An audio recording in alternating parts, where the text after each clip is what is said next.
way past big speech time. I want to thank you for the last few months. It's been very special for me.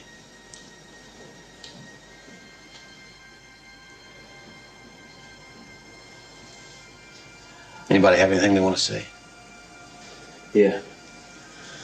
Let's win this and for all the small schools who never had a chance to get here. Okay.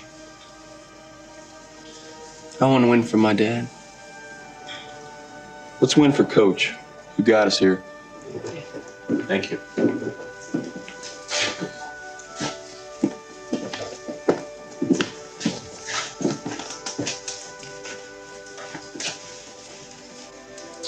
With God of heaven, it is all one.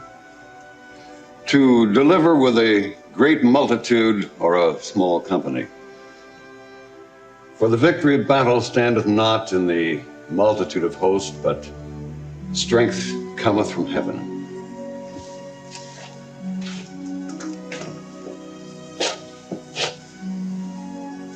And David put his hand in the bag and took out a stone and slung it. And it struck the Philistine on the head, and he fell to the ground. Amen. Amen.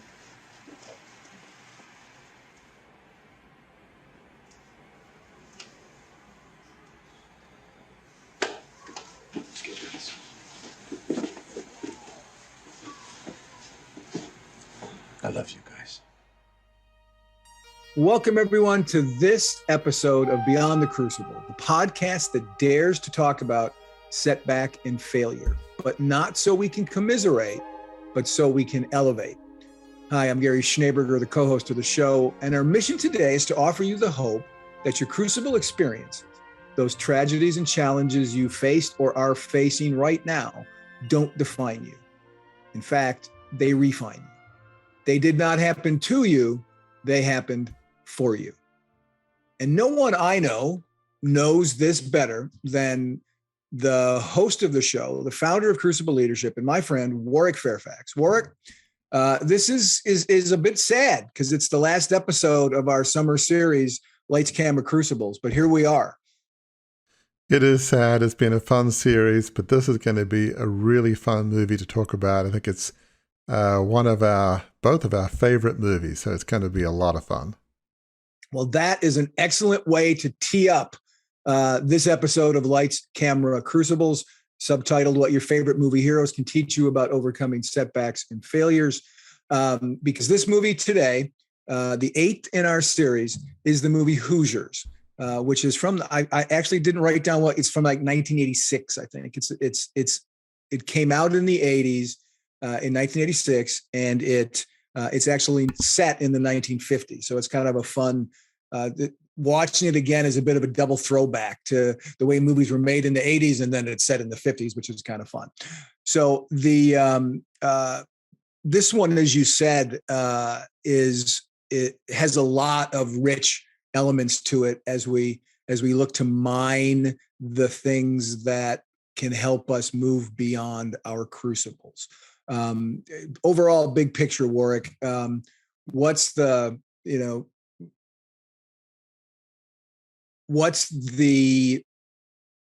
takeaway? Don't give it all away, but hint at it that listeners might be able to pull on. What should they be listening to as we talk about this movie? Well, I think, as we're going to chat about, there's redemption, second chances. I mean, there's a lot of great movies that we've seen, like The Natural. Obviously, there's a bit of redemptive quality, but I guess for me, having had my own challenges, as listeners know, $2.25 billion takeover of family business in Australia and media not working out. I love stories where your life isn't over and there's a way back, either from your own mistakes or when things happen to you. So, and I think that's why, for so many people, the movie that we're going to talk about is so beloved, because there is this theme of redemption, of second chances, of coming back from challenges. So that's probably one of the reasons it's so many people love this movie. Right. And I think more than any other movie that we've covered in this series, Hoosiers truly is a movie about redemption. And that's a key concept that undergirds what we do at Crucible Leadership and here in Beyond the Crucible. And that is, when we say your worst day doesn't define you, when we talk about bouncing back from setback and failure by learning the lessons of your trials and applying them, what we're really talking about at the most basic level is the word that Warwick used, is redemption. That's what we're talking about. And it's interesting. I love to look up words in, the definitions of words in Noah Webster's first dictionary from 1828. And this is how he defined redemption in his first dictionary in 1828.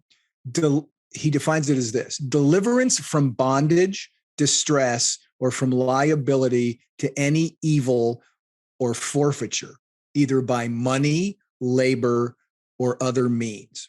And that, in this movie, is the absolute story of the protagonist, Norman Dale. That's his story arc. But it's not just his story arc. It's the story arc of a bunch of other folks in the movie that we'll talk about. But I was intrigued, Warwick, and we haven't talked about this in advance. This is the moment right here. Like if this were a game show, this is when someone would come out with a big sign that says, I'm surprising Warwick, because we didn't talk about this in advance as we prepped. Noah Webster's definition, the first word he uses as he talks about redemption, is deliverance from bondage, distress, or from liability. Deliverance is the first word he used. And for me, that was an interesting word in the definition. Do you remember why that's so interesting in the context of Crucible Leadership and you?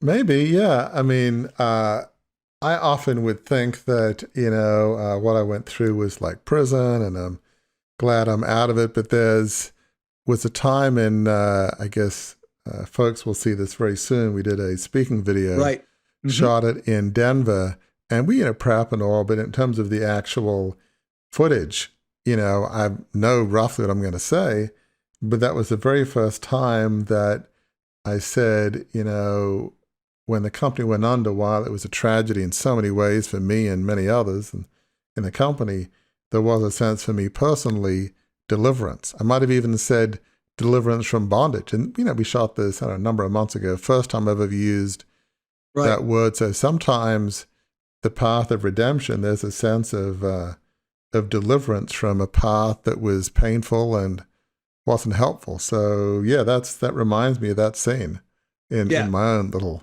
video. And it reminded me too. I mean, I was like, oh my gosh, that was the word. And I still remember when you said it in this video that has not yet gone public, but will soon. When you said that, it was the first time you'd ever said it, and you've been talking about your story, you wrote about your story, and you never used that. And I think what that says to us is, as we continue to walk out our journey in our life of significance, or toward our life of significance, things can shift, and our perspective can change about what we have learned from the crucibles we've been through. So that was indeed your story, as you said in the videos, as you've said many times, is one of redemption. And that's certainly the story of the protagonist of this film, Norman Dale. And the first time we meet him, he arrives in Hickory, Indiana in 1951 to meet his old friend Cletus, who's the principal of Hickory High School. Now, Hickory, we see as he's driving in his car, is clearly a farming town, not a big town. One of the scenes he sees as he's driving in are a couple of boys shooting baskets on like what looks like a makeshift backboard and rim, like affixed to a barn. This is not a big city. This is a small town. And Norman Dale arrives there to see his old friend Cletus. And it's been 20 years since they've actually talked to each other. And we learn in their conversation, which is the typical kind of conversation old friends have, that Dale has been hired as the new basketball coach of the Hickory Huskers, the basketball team, and also a history teacher at the school. And we get the sense very clearly that Norman Dale has been through a crucible, but we don't know what it is yet, because Cletus tells him as he welcomes him, "Slate's clean here." we've got a job to do. So there's some slate that was not clean before, and now it's clear for Cletus as Normandale arrives in Hickory. And Normandale responds, it's got to work out this time, or that's it for good for him. So he recognizes, he says, again, we don't know what it is, but we know that something has happened in Normandale's life that was that changed the trajectory of it, as we say here at Beyond the Crucible. And this is a key truth, I think, of what it is required of moving beyond a crucible, which is also expressed as being redeemed from errors or traumas of your past. And we don't yet know, as I said, what Normandale has been through. But it is a navigable road if others believe the best about you and give you a second chance. That's the takeaway from Normandale meeting up with his friend Cletus. He's got a second chance. We don't know what the first chance was. We don't know what happened, but that's a pretty important point when he and Cletus are meeting, and Cletus is like, yep, slate's clean. That will prove very important, very critical to the journey that Normandale goes on, right? Absolutely, Gary. I mean, redemption is the core theme of this movie, as you said before, not just for Coach Normandale, but for others that we will see here in a bit. But often, especially when maybe you've done something wrong, it's easy for folks to write you off and say, yep, not giving that guy, not giving that woman, not giving that person a second chance. Their history, it's almost like the Bible, leper, unclean, stay on the outskirts of town. You're not acceptable in polite society anymore. Just leave. Your life is over. Just disappear. Hide in a hole somewhere. And it's easy to feel like the whole world sees you that way. And it's not often, unfortunately, that somebody will give you a second chance. Somebody, maybe you don't even believe in yourself anymore, but somebody maybe sees a glimmer of something worth saving, something worthwhile, and is willing to give you a second chance. And it's a powerful lesson in this movie, and it's sad that it's not as common as it should be. So as we talk about this, just think about that whole concept of, do you want a second chance? Are you willing to give others a second chance? So it's a powerful concept, and it's not easy to come back from the pit of despair if nobody's willing to give you a second chance. It's hard to get out of that pit alone. It's possible. It's vastly easier if somebody stretches their arm down and says, here, grab my arm. I'm going to help you out of the pit. It makes it so much easier. And it's interesting. I hadn't thought about it until you just said that. I hadn't thought about this perspective, but we see in Hoosiers sort of a both and in that regard with Coach Normandale, in that there are definitely those who do support him, like Cletus, and we'll meet others as we talk. But there's also a contingent of folks in that small town who aren't big Normandale fans, even if they don't know anything about him, really. We find that out. He meets with a group of town fathers almost immediately coming into town. And when I say town fathers, I mean that in both senses of the word, the idea of that they're sort of the elders of the town, but they're also the fathers of the kids on the basketball team. And we discover in a meeting that he has with these town fathers that he used to coach in college, but he hasn't coached in 12 years. And the last time he did so was in Ithaca, New York. And because Indiana is so basketball crazed, the town fathers are suspicious of Normandale, and they're pushy to offer their advice. I mean, they are, try this, do that. I'm running practice now because the other coach, the previous coach, had passed away. That's why Normandale was hired. And he's got nothing but advice coming at him, being shot at him out of cannons from all of these town fathers about how to run the team. And they really, in a very real sense, these men become Normandale's first crucible in Hickory.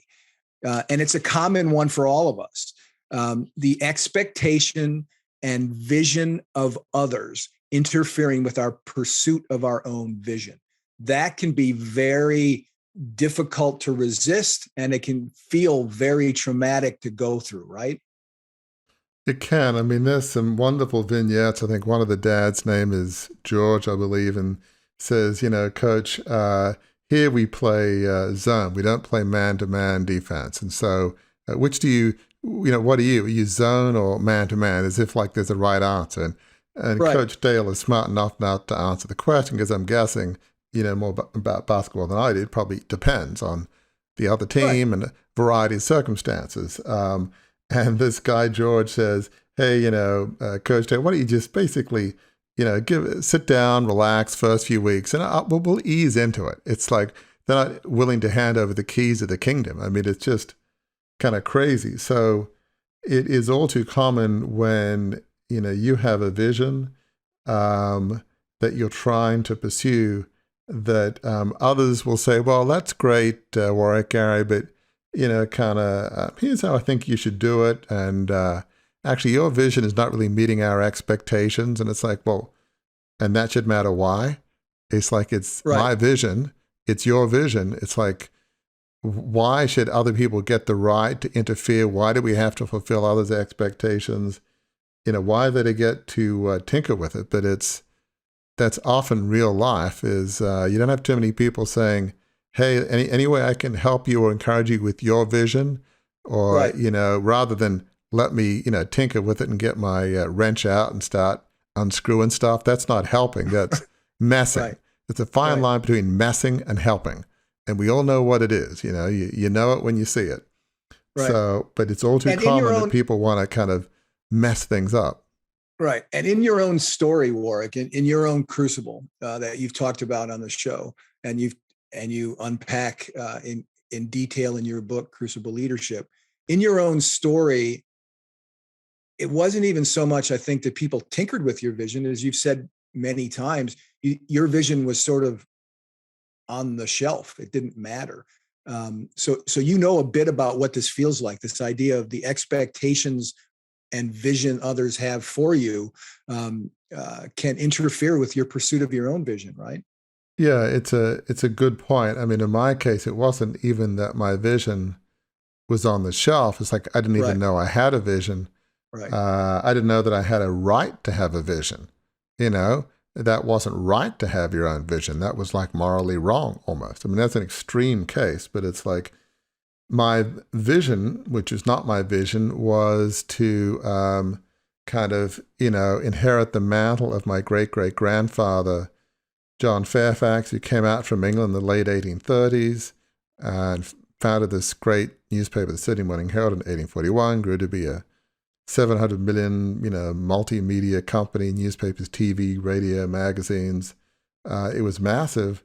And so my quote-unquote vision was to be the next generation to help perpetuate, improve, bring it back to the ideals of the founder, help restore my dad's vision. It was thrown out by some other family members in 76. I launched this $2.25 billion takeover in 87. But it was all to live to the expectations of my parents, to the ideals of the founder, John Fairfax, my great-great-grandfather. None of it had to do with me and my vision or what I wanted to do or my beliefs. It was all about, it was an extreme case of living somebody else's vision. And I honestly felt like to do what I wanted to do was quote unquote selfish and almost morally wrong. I had no right to my own vision. That was wrong.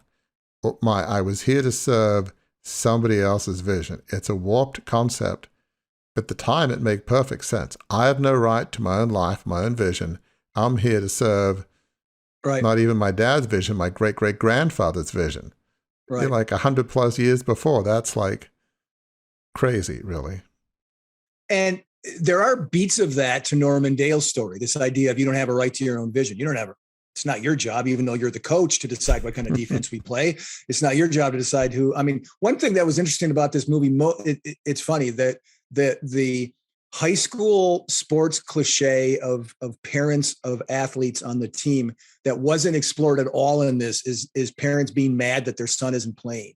That was an interesting thing. I thought, okay, they avoided that one. That's good. But in a very real sense, although your crucibles are much different, and your visions and the wrench that was tossed in your pursuit of vision is different, it is true that Norman Dale had to struggle through this idea of his vision wasn't worthy people thought they got to judge his vision of how he wanted to coach the team. And as we'll discover, he was having none of that. The second crucible that Norman Dale has while he is in Hickory follows quickly after. And that's that his team is undisciplined and they're small, not just in size. They're all pretty short, but also a number of players. When he gets there, there's only 7 people on the team. 7 kids on the team, and 2 of them quit within minutes of the first practice. Now, one of them comes back, that leaves him with 6, but with basketball having 5 players, that doesn't give you a lot of rotational depth, as they say. And then even worse, from everybody in the town's perspective, except his fellow teacher at the school, at Hickory High School, Myra Fleener, the best player in town, Jimmy Chitwood, has refused to play since his previous coach, who he must have loved, passed away. So here's the great thing about Norman Dale as an example for us to look at and follow as we navigate beyond our crucibles. Despite those setbacks, he remains committed to his task and his vision for achieving it, teaching the boys on the team basketball's fundamentals and building them into a single-minded force on the court. His philosophy, which he says to them, is this: 5 players on the court who function as a unit. Team, team, team. And what all this leads me to conclude, and this is an enormous point for listeners in their own walking beyond their crucible, is Norman Dale's a great role model for the perspective we need to move beyond a crucible. Believe in yourself and your vision for a life of significance, no matter who may disagree with or even oppose you. He's not arrogant, but he's confident. He is, as you've said many times, your phrase, off the charts passionate about the way he believes basketball should be played, and he does not allow his detractors to bump him off course. He truly is a good role model for us as individuals trying to move beyond crucibles, isn't he? Absolutely. One of the things I love about Norman Dale is he is confident in his own vision. And, there's a difference between humility and confidence in your vision. It's not arrogance to believe in, not just his method of playing basketball, but he has a set of values. He has a set of beliefs about how kids should play basketball as a team. It's not about one person, about basketball's fundamentals. Right. It's a set of beliefs about the way the game of basketball should be played the right way. And so the confidence in his vision is grounded in the confidence in his fundamental beliefs about what the game of basketball should teach young kids. That is beyond basketball, it's lessons for life. I think the great coaches, whether it's basketball, baseball, football, they have a belief and a set of values, especially in high school. I mean, how many high school kids are going to play college, let alone professionals? Like, 1 in a million. Coaches realize that, even if the parents often don't. Every parent thinks their kid's a future star, and it's often not the case.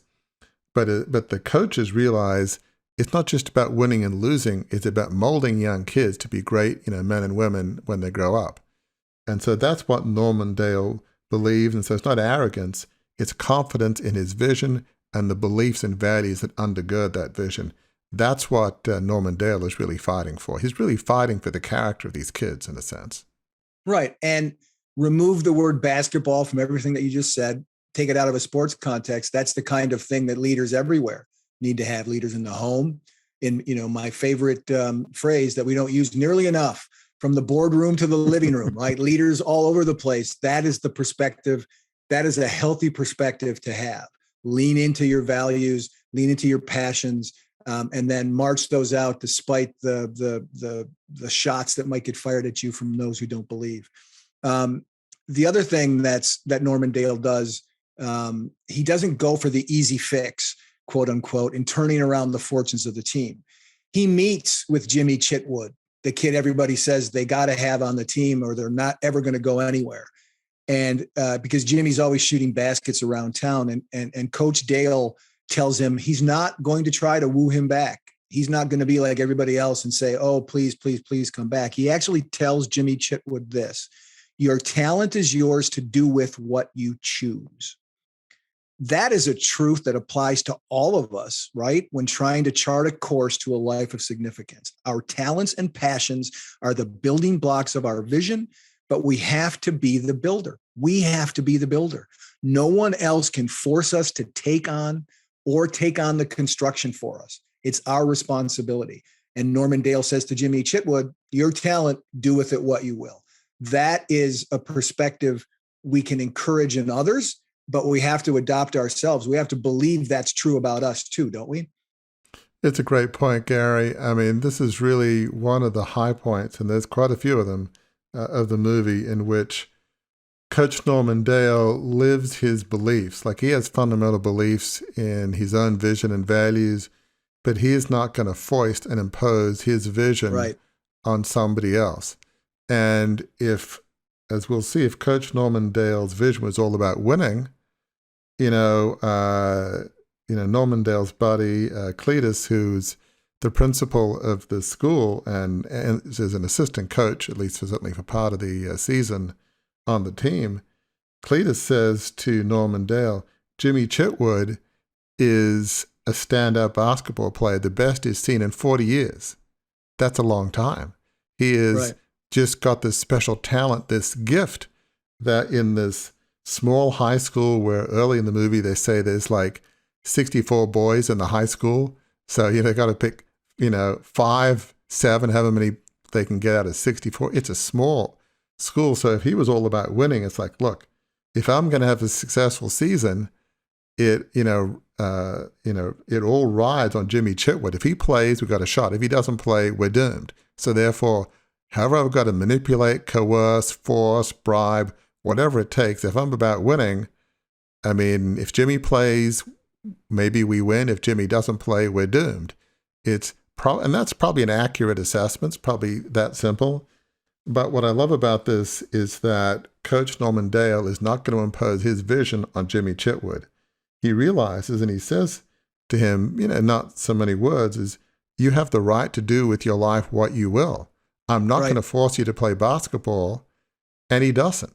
That's an incredible stance to take, and it's really tantamount to Coach Norman Dale is really living his values and beliefs in an area where it potentially could cost him his job, could cost him a successful season. It's not a small thing. It's a big statement, and it's a really incredible moment of shining a spotlight on a great moment of character for Coach Norman Dale. And it's in particular because we know from the beginning of the movie, he's been through a crucible, and it was a big one. He hasn't coached in 12 years. He tells Cletus, this is my last shot. Cletus tells him the slate's clean. Something bad happened before that forced him out of the game for a very long period of time. And yet he doesn't go for what looks like the easy fix. He won't impart he won't put his need to succeed ahead of whatever Jimmy needs to do, wants to do, or pursue with his life, which shows a tremendous amount of character, which is interesting for the movie goer in watching the movie. Because if you don't know anything about this film, and listener, if you're one of the folks who has, what is Hoosiers about? I've never seen it. We haven't told you yet what his Crucible was. And you might be thinking, geez, what? I mean, this guy sounds pretty good. How could he have gone through it? He knows a lot. How does he need to have the slate wiped clean? Hang tight. We'll get there. The perspective with Jimmy that Norman Dale shows begins to thaw his relationship with Myra, who she says she looks after Jimmy. She's taken an interest in him. She's also a teacher at the school. And she doesn't want him forced to play like everybody else in town wants to do it. She wants something better for him than small town Hickory.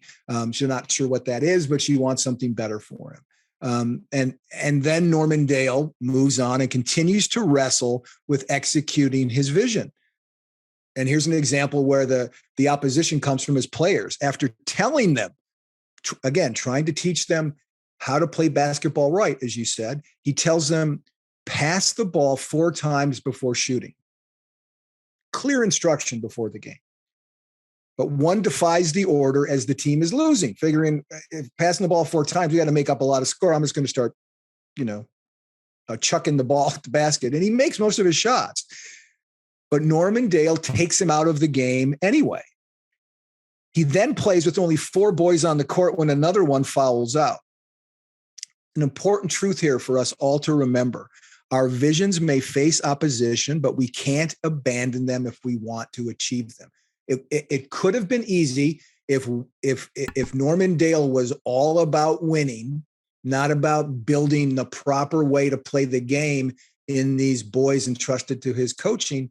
Could have been easy to put that guy who was draining all those shots back in the game, but he doesn't do it. He goes with only 4 players. That takes a lot of grit to pull that off, doesn't it? It really does, Gary. I mean, it's another important point that really one of the keys to this movie is a vision needs to be supported, undergirded by our visions and by our beliefs and values. And it really is here is, Coach Norman Dale is like winning or losing is not as important in playing the right way of passing 4 times. It's not about selfishness and shooting. It's about by moving the ball, you increase your chances of playing well. It's the right way to play. And he would rather lose, with just 4 out of 5 on the court than, maybe win the wrong way. Yes, he wants to win, but more important, he wants to win the right way and teach kids about teamwork and the right way to play the game of basketball. It's time and time again, his vision is anchored. We all talk in Crucible leadership all the time. Your vision has to be anchored by your visions and beliefs. Well, right. In terms of the way to play basketball and how to teach young boys character, there's a rock solid anchor in that sense with Norman Dale's coaching philosophy. It's so impressive. He doesn't compromise his beliefs about the right way to teach character to boys in high school and the right way to play basketball. He will not compromise that, win or lose. Time and time again, he makes that statement. It's just so impressive. And it's just a great lesson for all of us is just don't lose sight of what your values and beliefs are. If you want to make sure your vision stays true and doesn't get sidetracked, the more it's anchored to your beliefs and values, the less chance it'll have of going in directions that you don't want it to go. And he sticks to it. Coach Dale does, sticks to it, even as the withering criticism just keeps banging against him. He reveals at one point that his vision for the team, the way he wants to coach them, his vision is to, as he says, break them down and build them back up. He wants to, to break stuff down. It causes a little mess, and some messes are happening there as he's trying to impart not just the wisdom of how to execute passes and shots and plays, but how to do it in a way that builds cohesion with the team. That's his big thing. The film's theme of redemption that we've talked about isn't just in the case of Coach Dale. It's also shown vividly in Shooter. Shooter is the name of the father of one of the boys on the team who lives in this ramshackle cabin in the woods, and he seems to spend most of his time inebriated. But he knows basketball. He shows up in a fun scene at Coach Dale's house with a scouting report on an upcoming opponent. And the way he talks about basketball, he's played by Dennis Hopper in the movie, who's a very unique actor, and he plays it in this kind of hip way of talking in all this basketball lingo. But he has good intelligence. What he's saying, his intel proves pretty good to the coach. So much so that Coach Dale asks Shooter to be an assistant coach, sit with him on the bench, and help guide these boys. The offer comes with some strict requirements, though. He's got to stop drinking. He's got to, become more presentable. He's unshaven and kind of unclean a lot of times. He's got to clean up his act physically and also in his drinking in order to do it. Shooter's son, who's on the team, thinks it's a bad idea because he's embarrassed by his dad, whom he dismisses as just a drunk. But Norman Dale asks the boy a penetrating question. When's the last time someone gave him a chance? And that's what so many of us need in the aftermath of a crucible, right? A chance, the opportunity to prove that our worst moments don't define us. We say that all the time on this show. Your worst moments don't define you, but we need the opportunity to prove that. If no one gives us that opportunity, we can't live out that truth. It's a doorway to redemption that Norman Dale offers Shooter, right? It really is. I mean, what's fascinating about this scene is it's, the redeemed paying it forward and trying to redeem others. Good point. It's a beautiful vision. Just as Coach Norman Dale's old buddy Cletus gave Norman a second chance 12 years after he played basketball, coached basketball in college in New York.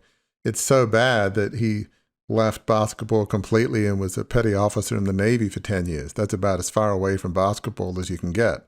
Right. That's how bad things were, and we'll find out later just why it was so bad. But some people, when they're given a second chance, they don't pay it forward. It says, well, that's good. I think I deserved a second chance. I'm glad they gave me a second chance. That's great. Other people, well, they'll have to earn it on their own. Not everybody thinks of paying it forward, but Coach Norman Dale does. He sees in Shooter somebody who knows a whole lot about all the other teams and the intel that could be redeemed. Even his own son, Shooter's son, doesn't think his dad can be redeemed. Pretty much everybody has given up on him. The townspeople, nobody thinks it makes sense having him on the sidelines. Everybody's given up. And obviously getting over an addiction is never easy, but I would imagine if somebody gives you a second chance and somebody gives you a reason to keep on living a good way, to use your gifts and talents to help others, I think maybe it was a bumpy road back, but it gives Shooter, a reason to come back from alcoholism. It's like, I've got my son, I've got the kids on the team, I can rehabilitate my life. But, if somebody doesn't give you a chance, again, it's like trying to get out of the pit or by yourself. It's possible, but it's so much harder. I have to believe the fact that Coach Norman Dale is willing to give Shooter a second chance. It won't be easy, but it gives him a better shot at beating his own demons and alcoholism. Just somebody willing to believe when nobody will. It's just remarkable because all this will do is make his life tougher. Yes, it might give him better intel, but if you did a cost-benefit analysis, it's like, gee, maybe he can help me. What is the chances of him being sober, reliably on the sideline? Probably not high, if one wanted to be cynical. Is this going to tick off parents in the town? Absolutely. So, if you look at it a cost-benefit scenario, the smart play would be not to bring him on as assistant coach. That's not a smart play. But again, it's not about winning and losing. It's about values and beliefs. And Coach Norman Dale believes it's the right thing to do to give Shooter a chance at redemption. It's a wonderful moment. And in that belief, he's kind of a party of one or two. If you probably count Myra in there, the townspeople don't like it, and then they add it to their list of problems with Coach Dale. They don't like the way he coaches. They don't like the fact that he brought Shooter on board. And so much so they don't like this that they call a town meeting to vote him out. Apparently in Hickory, Indiana, you can have it, the townspeople, the town fathers can come together and vote out the high school coach. And that's what they aim to do. And Myra's the one who tells him, she's the acting principal because the principal who was a coach had a heart attack because he was overworked on the bench. So that's one of the reasons why Shooter needs to, why Coach Dale needs Shooter to be an assistant coach, because he lost his other assistant coach. Myra's the acting principal. So she comes to Coach Dale and says, hey, they've called this meeting. But the other thing that she tells him is that she has discovered, she doesn't use these words, we'll use our words, she's discovered what his crucible was. He had coached the Ithaca Warriors to the NCAA college championship, she discovers in an old newspaper story, but he was fired and suspended for life from coaching in college because he physically assaulted a player on his own team. Myra tells him not to attend the meeting of the town because it's not going to be pretty, but he does anyway. The possible crucible of being dismissed from his job and for his past being revealed. Remember, this is set in the 1950s, folks. There's no internet where you can type in Norman Dale on Google and find out what happened to him. She had to go to like a big city and look it up on microfilm or something to find out what had happened to him. She tells him, don't come. It's not going to be pretty, but he shows up. Even that possible crucible of having his darkest, most embarrassing crucible revealed doesn't keep him away. It doesn't keep him in bed under the covers. That's pretty remarkable and says a lot about the character of Norman Dale, doesn't it? It really is. I mean, this was, an incredible crucible, where there are some beats later where we learn more about it, but he loves the game of basketball and he gets banned. Not only does he get banned for life from the NCAA from coaching college basketball in Ithaca, New York, but the New York High School Athletic Association bans him for life from coaching high school basketball in the state of New York, which is why there's no chance of redemption in high school basketball in New York. It'd have to be somewhere else, in this case, Indiana. So things were pretty dire. And there's some interesting moments as this town hall meeting is happening. It's about to go to a vote, as we'll see. And one of the things that happens is that he tells the town meeting, he says he's made mistakes and he takes full responsibility for it. Now, the key lesson is sometimes we make mistakes in life. Sometimes we're our own worst enemy. Sometimes our crucible, our worst day, is 100% our fault. Not always. In this case, it was 100% Norman Dale's fault. And he realizes that, and he admits that. In a later scene, when he is chatting with Myra in the fields, we learn kind of a little bit more. And he said, he looks back at that scene where he sort of punches this kid out and he wishes he could do it. He could not do it. He sees himself doing it. You replay your worst moment in your life and you just wish you could stop what you just did happening, but you can't. And he said, the funny thing is that the kid that he punched was the best kid that ever played for him. Right. He was a good kid. He wasn't a nasty kid. He said he was tough, stubborn, and willful. And then Myra says, ironically, sounds like somebody I know, So he was almost like he's punching himself. So that's what made it so hard. It wasn't punching this troublemaker, this maybe, the crime didn't deserve it, but the kid was a bad kid. In this case, this was a good kid. He was one of the best players he ever had. And so it just made that fall from grace so much tougher. And but he was willing to own up to what he did and to live with what he did and admit his mistakes and say it was wrong. He is fully, and that's one of the key steps we always talk about in Crucible leadership and beyond the Crucible. You've got to learn the lessons from your Crucible, and if that's your fault, a big part of it is saying, you know what, it was my fault. I made a mistake, I blew it, and I'm sorry, and you begin to find ways of moving forward from it, and in some cases atoning if that's what you need to do. So it's a very moving moment. He's up there speaking before the town hall.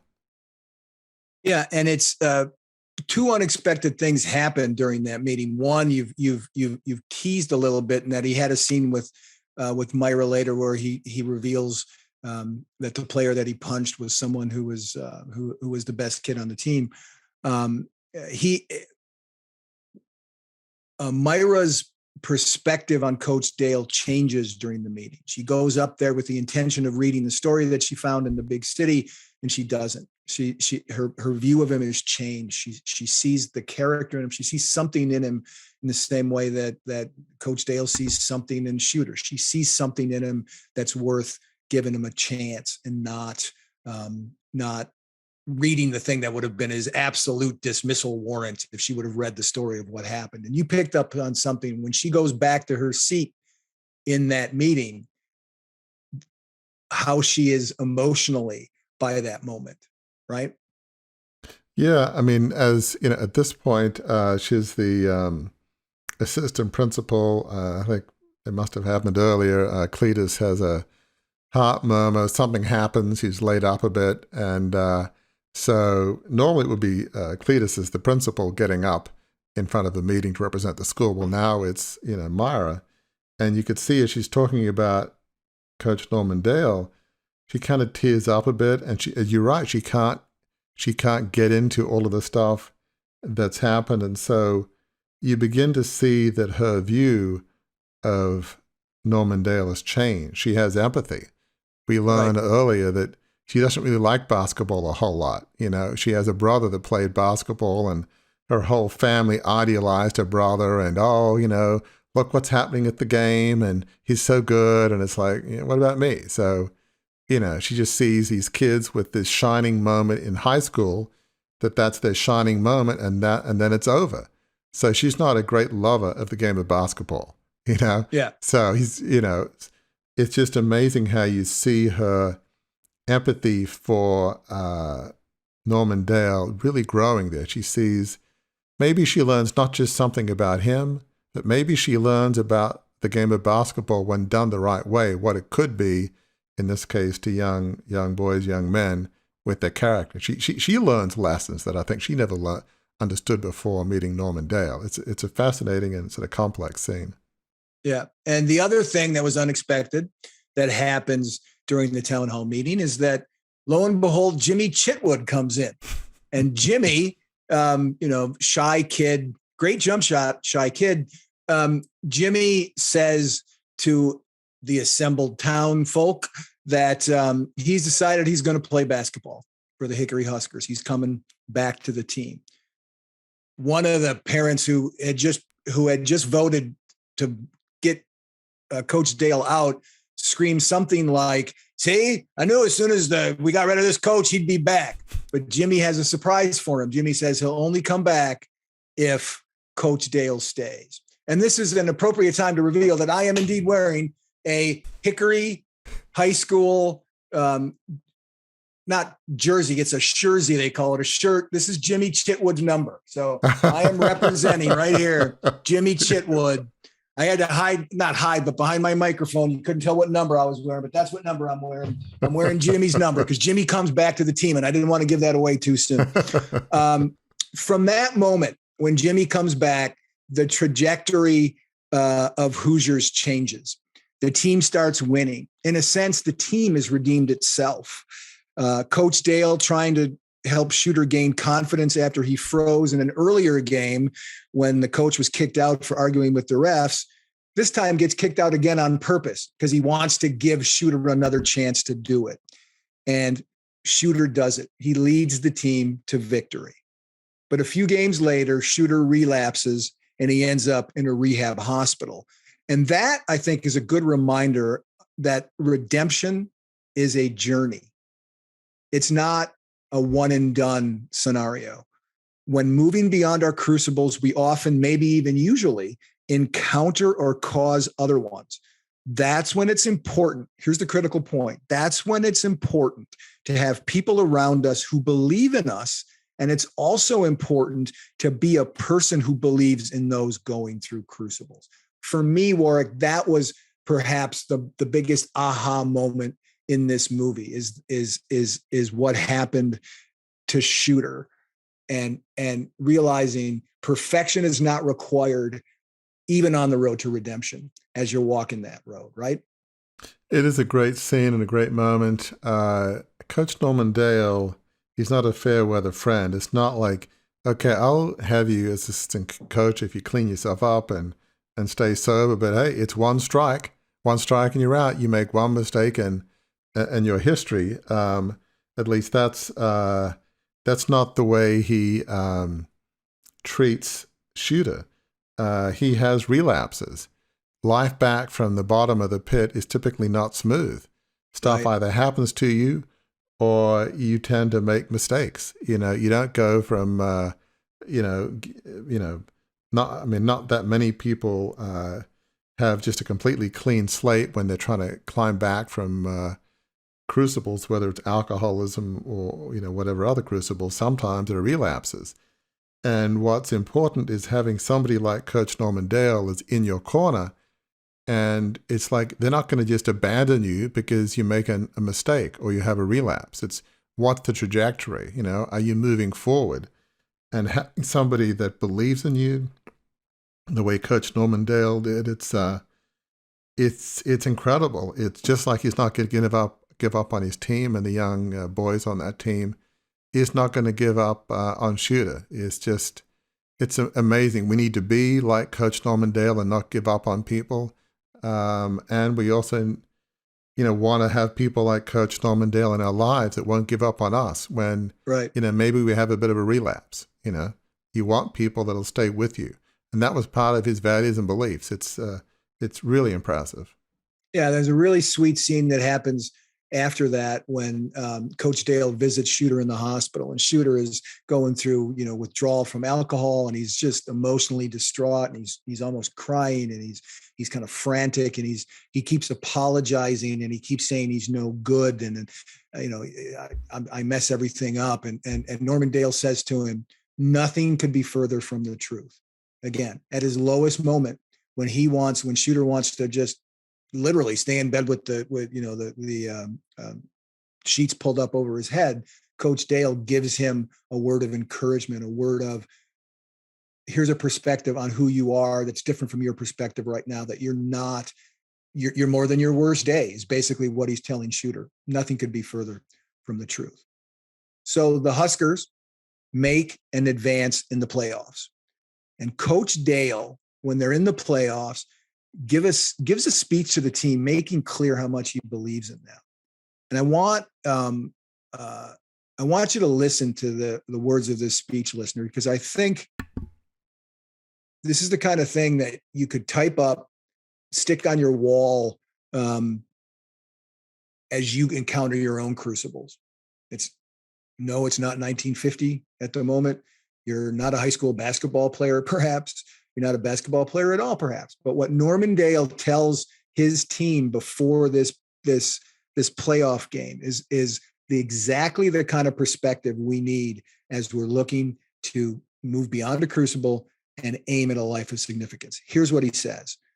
Remember what got you here. Focus on the fundamentals. Don't get caught up in thinking about winning or losing this game. If you put your effort and attention into playing to your potential to be the best that you can be, I don't care what the scoreboard says. In my book, we're going to be winners. That applies to pretty much every situation, right, in life that we can go through, where we get the wind knocked out of our breath taken from us, and we feel like we've been knocked off balance. Those are words. It's not about grabbing the brass ring all the time. It's about effort and significance and pursuing your vision and values. And that to me was an extremely powerful moment in the film. Absolutely, Gary. It is one of the greatest lessons that I think Coach Norman Dale has learned. I mean, maybe the old one who coached the Ithaca Warriors college basketball, maybe he was all about winning. I'm guessing he probably was. Yeah. Maybe that kid that was such a good player, maybe he was making mistakes. Maybe he wasn't having a good game. The old Norman Dale was probably all about winning. But here he learns, as we often say, success in of itself is not very rewarding. It's success, right, hopefully, and significance. And of the two, you always choose significance. So for Coach Norman Dale, it's, as you said, it's not about winning or losing. It's about how you play the game, playing the right way, giving it your all. If you've given it your all, what the scoreboard says is not relevant. You've given it your all. You've done your best. And that's what matters. It's your character. It's how you play it, how you treat others. And he genuinely believes this. He is giving these young men, these boys, incredible life lessons, character lessons that will serve them well in their business careers and their families in the decades to come. These are invaluable, and he's living, one of the most important games in the season. this playoff game that will determine, who gets to the state championship. For a small team in Indiana, this is huge. But he says, it's not about winning. It's about how we play the game. It's about the fundamentals, being the best you can be. It's hard to think of a better life lesson that he could have taught those boys, those young men at that moment. Clearly, he was living his beliefs and his vision, and you have to believe it's a very different Norman Dale than last coached the Ithaca Warriors in New York in college. It's an amazing metamorphosis, amazing transition for Norman Dale. Yeah, and what happens almost immediately after that makes me think of my journalism career and what I used to always tell reporters. When you're writing a story, show, don't tell. Show me something rather than just tell me. And Norman Dale has the opportunity to do that very thing, and he almost messes it up in the game that follows. A player who had been injured earlier in a on-court altercation, he got knocked into a trophy case. Glass cut him on the shoulder. He gets fouled in this game, and his stitches open up, and he starts bleeding. And the trainer comes over and says, okay, well, we got to get him out. And Coach Dale says, without really thinking, right? It's just sort of his reflex, says, stitch him up, get him back, because it's one of the better players on the team. So as the player's going off with the trainer, the camera, it's a great shot. The camera shows Norman Dale walking away, and he stops, and you see him from the back, and he kind of drops his head, and he realizes that he's responsible for these boys in ways that have nothing to do with what the scoreboard says. He just said that to them. So he reconsiders his stitch him up and get him back in the game. And he realizes also that he's lost sight of his responsibility in the same way, not as aggressively or as destructively as when he punched his own player, but he realizes he was betraying his values by putting an injured player back in just to win. He would be betraying his values, and he calls that player back. Even if it means he's not going to win, he's going to live by his words. That's the first time we see him almost crossing the line again, but he doesn't do it. And it's a powerful thing for us to look at and see that we're going to be tempted sometimes on the road back from a crucible to cut a corner or to do something the old way that we used to do things. And this is very instructive for us and gives us hope that we too can make the right decision. Yeah, absolutely, Gary. I mean, we're all human from a faith perspective. You might say we're all fallen. We're all going to be tempted. And the issue is not the temptation. The issue is, what do you do about that? Do you say no to temptation? And yes, for a second, he was tempted to say, hey, I'd like to win this game. It's a big playoff game. If the kid can stand, even on one leg, with one arm, let's play him. But, it was a pretty significant wound. And he thought about it for a second, and he self-corrected. I said, you know what, that's not right. Kid, you need to kind of sit on the bench. We need to put in somebody else. And so one of the big lessons in life is we're going to be tempted. The issue isn't the temptation, is what do you do about it? Right. And if you can begin to self-correct and say, you know what, that's not in line with my values and beliefs. I'm not living what I just told the kids that we should be doing. That's not right. I'm a hypocrite, right? He's a hypocrite if he does that. Yeah. Sometimes you need other people to help you and call you on it. And it's good if you listen to those folks. Even better, it's good to have people helping you.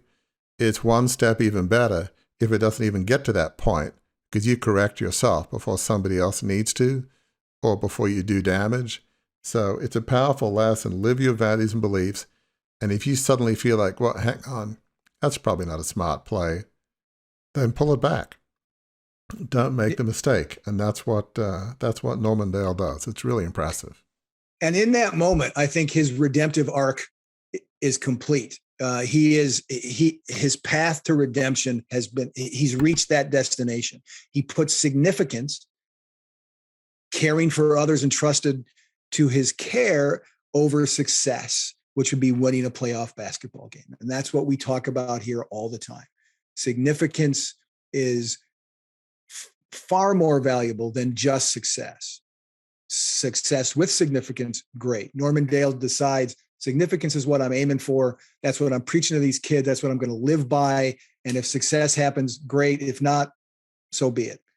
But success does happen anyway, because and it happens in a very unlikely way that involves another sweet redemption story. Ollie, who's the team, when we first meet him, he's the shortest guy on the team, and he's really only the equipment manager, and he doesn't play hardly at all. Ollie ends up having to go in the game because they have a short bench, literally. Not a lot of players and not a lot of height.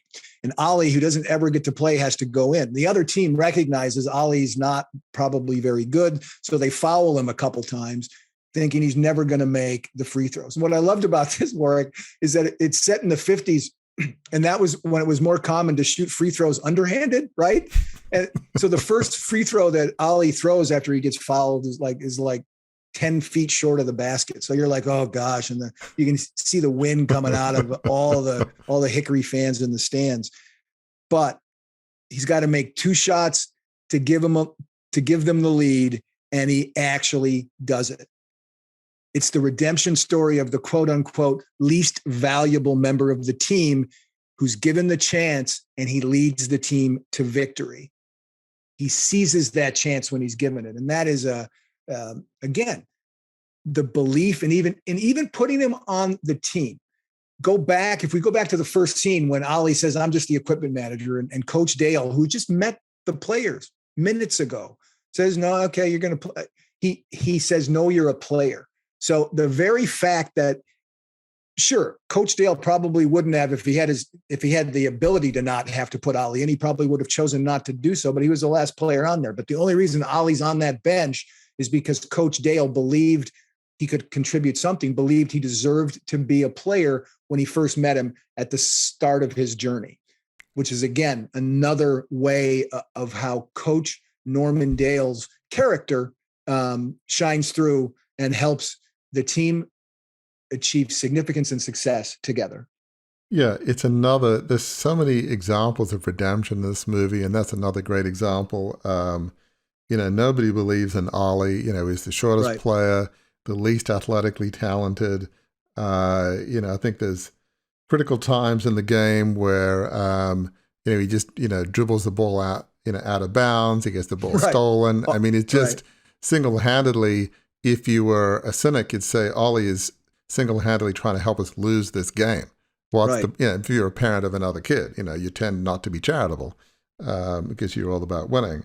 But it was just a wonderful moment in which somebody believed in Ollie. You can, they carry him off on their shoulders when they win. That's a story he'll have for the rest of his life, irrespective of what he does. So having somebody believe in you like that, that's huge. It's a small part of the movie, but it's so many examples of somebody like Coach Norman Dale believing in folks that could have a big impact on his life. We don't know, but it's a wonderful, another redemptive arc in this case, not a big character in the movie, but it's pretty impressive. Yeah, it's a great cinematic moment because you sort of forget Ollie's even there. And then all of a sudden these things happen and Ollie has to go on the court, and it's like, oh my gosh, yeah, that's Ollie. Oh no. Even as a viewer, right? You're going, oh, this is probably, I know that this is one of those movies that the team probably wins in the end, but Ollie, how's he going to do that? But he does. He does do that. And one of the things that Norman Dale does throughout the movie, and you were struck by one of the things when they go, Hickory, small town. In fact, the Hickory Huskers is actually based on the true story of Milan High School in Indiana, which won the state title in 1954 over a school that had 10 times the number of students that Hickory had. So they're not accustomed. This place that they're going to go play in now for the championship game, right? That Ollie wins the semifinal, and now they're going to go to the finals. This field house they're playing in, this enormous field house in Indianapolis, is unlike anything. I mean, Coach Dale tells somebody in the press, my kids haven't even seen a 2-story building, many of them, right? And there's this 3-4-story, huge field house. But one of the things he does, again, the character of Norman Dale trying to ease the path forward for his kids. You were struck by the way that he kind of pulls out a tape measure and teaches them something that drops down their anxiety level. Yeah, it's a wonderful scene. Here they are in what they call Butler Fieldhouse, which I'm assuming may be Butler University, that happens to be in Indianapolis. So at least one would lead you to believe that. But it's a massive, cavernous place. And so he gets the tape measure, measures the sidelines, has somebody get on somebody's shoulders and measures the height of the hoop, and it's indeed 10 feet.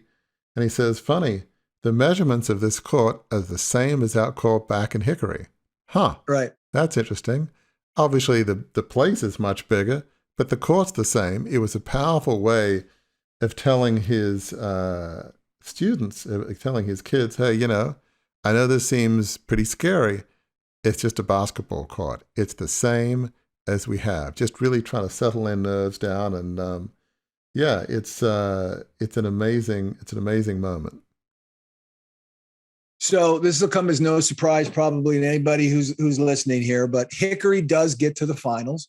They get into that big field house, a small school from the sticks playing a big city powerhouse. It is, as we heard in the clip at the top of the show, in the audio version of this episode, it is a David and Goliath story, that they would even be there to play. A group of boys no one thought could reach such heights, led by a coach whose failure almost robbed him from ever reaching such heights again. Each needed the other to get there. That's what makes Coach Dale's final words in that clip we heard at the outset so poignant, when he has the huddle and says, not any rah statement to get them motivated. He just looks across them. His eyes pan across the boys in front of him, and he says, I love you guys.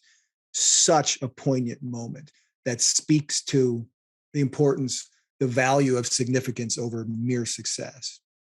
Absolutely. I mean, that whole David and Goliath metaphor, it is true. I mean, we hear the commentators say that the school they're playing from South Bend, Indiana, it's a massive school. It has an enrollment of 2,800 kids. Earlier on in the movie, we learn that Hickory has, only 64 boys in the high school. Well, doing the math, assuming it's like roughly 50-50 boys and girls, right, that means it's like a pool of 1,400 boys from South Bend High School to 64 at Hickory. I mean, that you do the math and it's nuts. And it turns out that there are a lot bigger. They have a starting lineup with kids that was 6'4", 6'5". Back in the early 50s, that's big. I mean, it's more commonplace now, but high school basketball in the early 50s, 6'4", 6'5". I mean, wow. It'd be very easy to look at that and say, okay, they're probably more athletic, they're bigger than us, our chances of winning is like 1 in a million, let's give up. It is truly a David and Goliath moment. But obviously, as we'll find out later, it doesn't deter Coach Norman Dale. You heard the speech in the clip. He's going to go in there.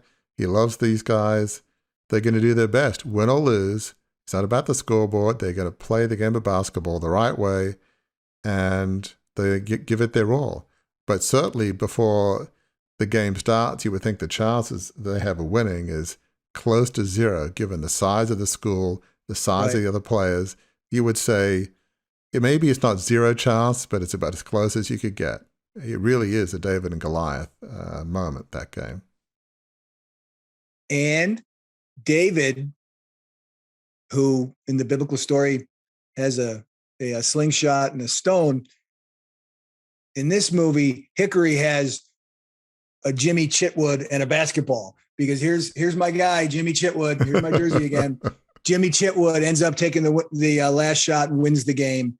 And Hickory becomes the unlikely state champions in the state of Indiana, which, being state champions in general, I'm in Wisconsin. That would be a big thing to be state champions in Wisconsin. The football team in my high school won a couple of football championships in the state when I was in high school, but it's not quite the same. Basketball is everything in Indiana.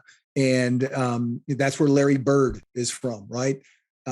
So that to be state champions in that state, to be that small a school, enormous accomplishment. And again, based on a real accomplishment of a high school, Milan High School in 1954 that did the same thing.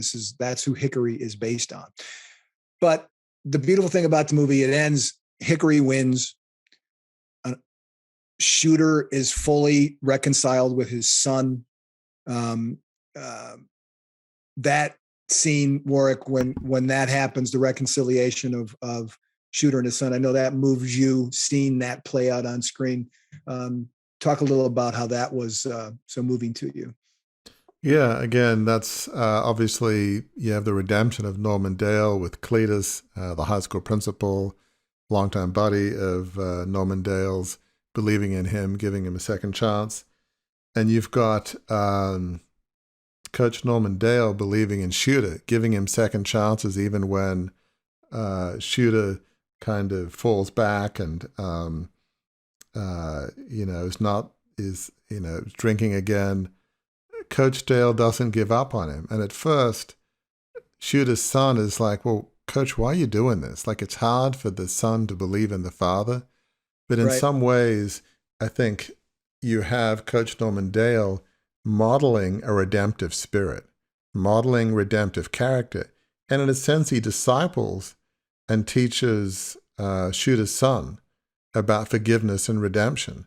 And so there's a wonderful scene where you've got Shooter still in rehab in the hospital, and his son goes to see him. And, Shooter is just feeling very bad and says, I'm so sorry, I was drunk again. And he's feeling really bad about himself and very contrite. And his son says, you know what, Dad? It doesn't matter. It's okay. And when you get out of here, let's get a house and, we'll be a family and live together. And, I think this is before that last game, and Shooter says he wishes he could be there. And obviously he listens to it on the radio, and you can imagine the elation that he has. TV wasn't quite widespread back then, certainly not in hospital wards. But he had a little Philco radio that was doing the job for him. Exactly. So that sense of redemption, not only is Shooter feeling like people believe in him, at least Norman Dale does, and he's assistant coach on the team, but to get the belief of your son, it doesn't get any better than that. To have your son believe in you again, my gosh, that is just like turbocharging a sense of redemption. And at that point, we don't know what happened. At that point, if I don't know what more motivation Shooter would need to sort of stay on the straight and narrow, having your son believe in him. I mean, all of those helps you come back when you have the belief of somebody like Norman Dale, and then finally the belief of his son. It's just a wonderful redemptive moment. Yeah. And to close up all the storylines, Coach Dale and Myra wind up kind of becoming romantically linked at the end. And it truly is, by the time the movie ends, it's kind of life's of significance all around. It's a great example. All these narrative arcs that we've talked about in terms of success plus significance over just success, and pursuing significance as you're aiming at however it might turn out. Like Coach Dale said, whether win or lose, if you give your best, you're winners in my book. That is a great message to take away. So there's lives of significance for everybody here. And it's funny, Warwick, speaking of lives of significance, I know that one of the chief areas of significance for you is your family. And as happens sometimes on the show, what we're talking about, there's a little bit of a connection to the Fairfax family in some way. Explain that to folks. how Indiana basketball and the Fairfax family go together, like peanut butter and jelly, maybe a little bit. Yeah, you would think, how could that possibly be? I grew up in a big city in Sydney, very cosmopolitan, but yeah, all my three kids, Will, Gracie, and Robbie, they all went to a small Christian college, about 2,000 odd undergrad, and it's in Indiana. And so we've been there often over the years, and it is kind of like the movie, in the beginning of the movie, when you see Coach Norman Dale drive over these country roads. Taylor University is in Upland, Indiana, and it literally is in the middle of nowhere, cornfields and fields for miles. I mean, if anything, Hickory, I think, is a bit more densely populated than Upland, Indiana. It's a little bit more remote than Hickory. I mean, you and I went there for a speaking engagement because you spoke at Taylor, and we got like blocked from our hotel room in the middle of nowhere by some construction that was going on. We had to go like 10 miles out of our way to get there. So you're right. It is in the middle of nowhere, and it's not easy to navigate all the time. But one of the reasons that, I love this movie even before my kids went to Taylor, but there's this iconic moment. It's in December every year. The Taylor basketball team, they play this game, and it's called the Silent Night game. And what's fascinating is this moment at Taylor has been on ESPN, Fox News, and other networks more than once. Now, how could a small Christian college get on ESPN?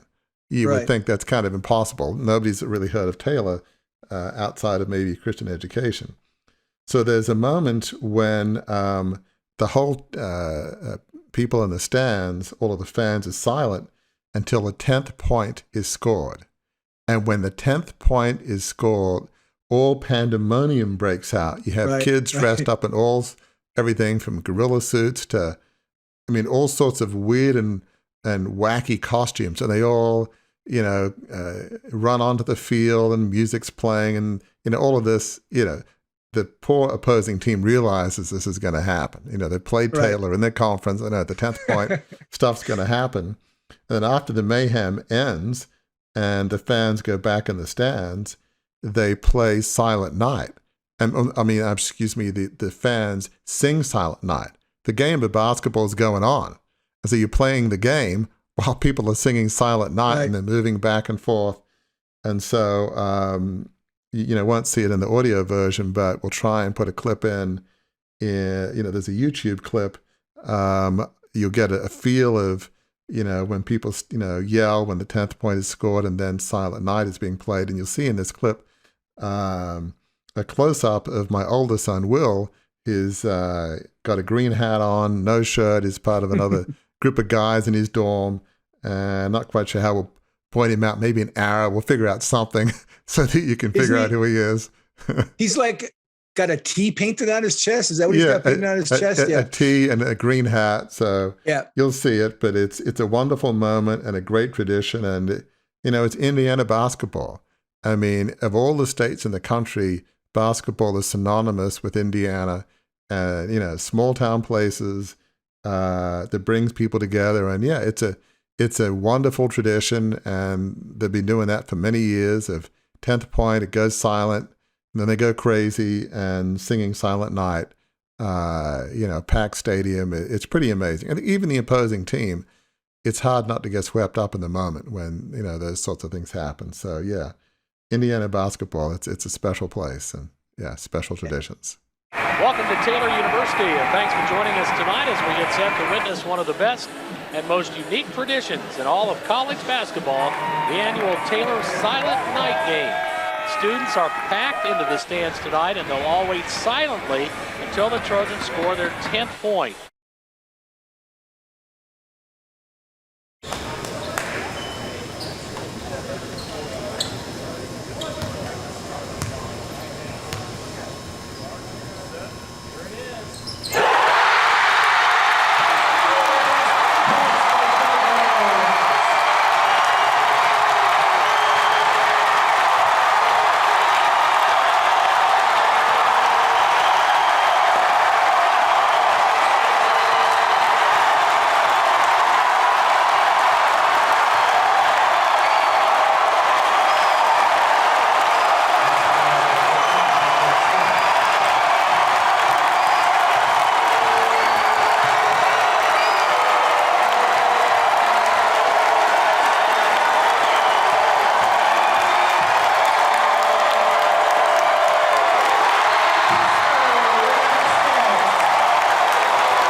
it's an awesome experience every time.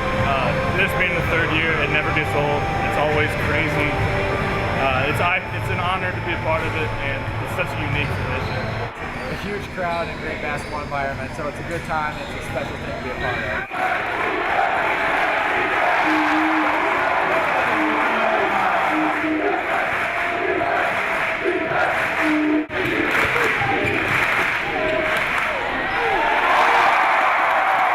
Rachel on the drive, bounces into Burkholder. Had to have the dunk, Tim. The students did a great job on this. After they went crazy and they stayed pretty darn excited all the way through. And it had to be a great night for the college kids.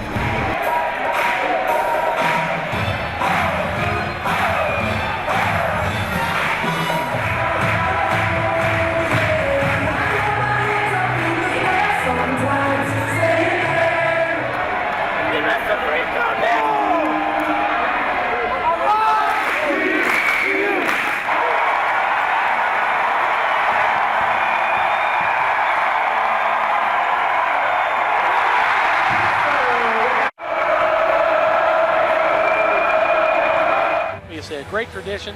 One of the coolest parts of this game is that Coach Patterson roams the sidelines without his shoes as Taylor joins with Samaritan's Feet in helping to raise money to provide shoes to children around the world.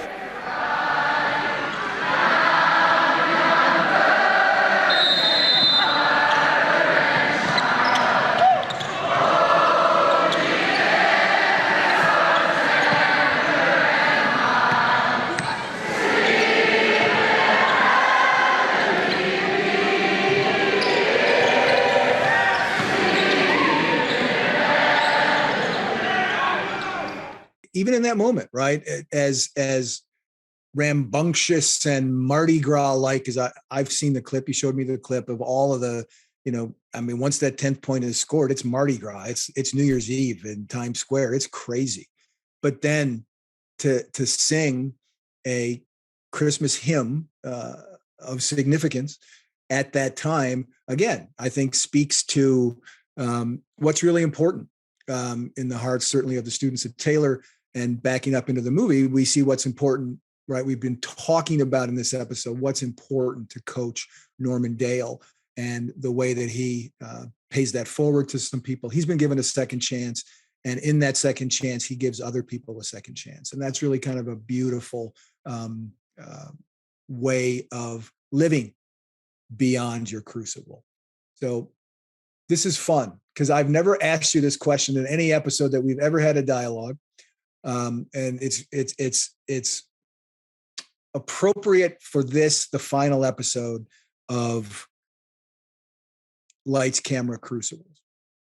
You ask guests often on the show, the last question is, what's your message of hope for listeners?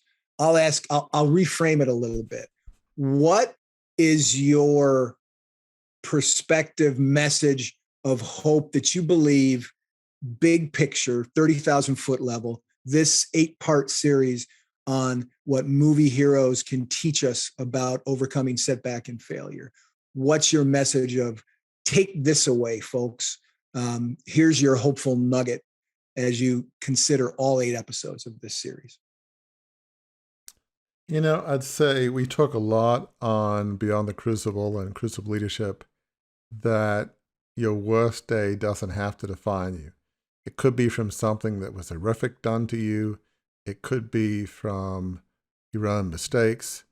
And we've had a lot of different examples in an earlier movie, The Natural. You had Roy Hobbs not seeing this sort of psycho woman that shot him, and he believes he should have seen it. And maybe he should have, maybe he shouldn't have been with her in the first place. Ironically, he had a part to play. Yeah. Ironically, she's played by actress Barbara Hershey, who plays Myra in this movie. So look at that symmetry. Sorry to interrupt you, but that is interesting. Not at all. That is such a good point. I was thinking about that, but such a good point. But yeah, in various of those movies, or in an Iron Man that we did, very recently, you have, just a guy who's just egotistical. It's all about him. And he goes through a redemptive arc where he realizes maybe it's not about me. Maybe it's not all about Tony Stark. Maybe it's about redeeming and helping others. So I think one of the messages of hope in the series is your worst day doesn't have to define you. Part of it is learning the lessons of your crucible. It's realizing what matters in life. What do I really want my beliefs and values to be? In the case of Tony Stark, it went from narcissistic, self-centered, it's all about power and money, to maybe I can use the technology we develop rather than making weapons to help others in sustainable energy. So this is a great capstone with Norman Dale. It's redemption after redemption. Life doesn't get much better than when you can use your crucible as a force of redemption. Your crucible, rather than being one of pain, maybe turns into a crucible of redemption where you can help others come back from their worst days. You can pay it forward. You can give a second chance at redemption, a second chance at life to others. We talk all the time about crucible leadership is your worst day doesn't have to define you. Learn the lessons of your crucible. And instead of living some hedonistic, it's all about me and success and fame life, live a life of significance, a life on purpose dedicated to serving others. That's what Coach Norman Dale does. It's not about winning. It's about helping kids learn about how to play basketball the right way, and more importantly, help kids learn how to win in the game of life, help them learn lessons of character and teamwork and selflessness. So really, I guess the message of hope from this series is your worst day doesn't have to define you. Redemption is possible, and you can pay redemption forward by being a force of redemption in other people's lives, helping other people live lives of significance, help other people live lives of redemption. Here, Coach Norman Dale helped to redeem, Shooter's life. Ollie, maybe his life wasn't in turmoil, but little, some grains of redemption is, if you can use your redemption as a force to help redeem others, to me, that's about as good a life of significance as you can get that will lead to joy and fulfillment at a level you've probably never experienced. So to me, that's what life should be, is helping to be a force of redemption in the world and helping yourself and others lead a life of significance. So, yeah. What I love about what you just said? You've just described your arc, right? That's Warwick Fairfax's arc. That's exactly what your life has been. That's what you're doing through Crucible Leadership. So that is an appropriate place, listener, for us to tie the bow. I'm going to leave you with this reflection question about specifically, yes, Hoosiers, but also in general about what Warwick just talked about the series. And that is this. We talked a lot about redemption here. So ask yourself this question. How can your own journey of moving beyond your crucible be viewed as a story of redemption? Think about that. Warwick said at the top of the show, he had not thought of his moving beyond his crucible in terms of deliverance until we were recording a video, and then it just popped out of his mouth. So reflect on those things. How has your journey, that you may have concluded the journey of a crucible, you may still be walking it, how can that be looked at as a story of redemption? And what can you do to continue this? What can you do to pay it forward, to help other people? The old shampoo commercial, and I told two friends, and so on and so on and so on. I paid it forward, and what kind of redemption revolution might we be able to create if we do the kinds of things that Norman Dale did, and I'll embarrass him, and that Warwick has done. So, listener, thank you so much for spending 8 weeks, 2 months with us as we've gone through this series, Lights, Camera, Crucibles. We appreciate your interest in what we do at Beyond the Crucible and at Crucible Leadership. And we will be back soon, next couple of weeks, with another episode that will talk about this truth that we've talked about in all 8 of these episodes, and we've talked about in all 120 plus episodes of the show. And that's this: your crucible experiences are painful. We know that. They're difficult. They knock the wind out of your sails, and they can knock you off course where you think you're going in life, but they're not the end of your story. Your worst day doesn't define you. If you learn the lessons of that crucible, if you apply them as you move forward, where you're going to get taken to is on a journey toward the best endpoint that you can get. And that endpoint is, that destination is a life of significance.